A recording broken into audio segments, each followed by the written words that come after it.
the previous video, we set up our Metamask wallet, but the default configuration only allows us to interact with the Ethereum mainnet. This means that right now we can only buy, send, and store cryptocurrencies that exist on the Ethereum blockchain.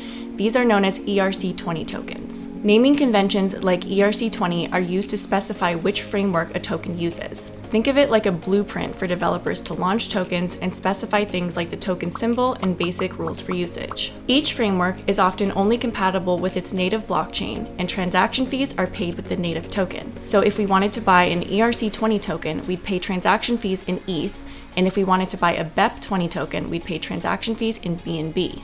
BEP20 tokens are unique to the Binance smart chain, and if we want to be able to send and receive them on Metamask, we'll need to connect our wallet to that network. To do so, open the Metamask app on your phone, then expand the main menu on the left-hand side.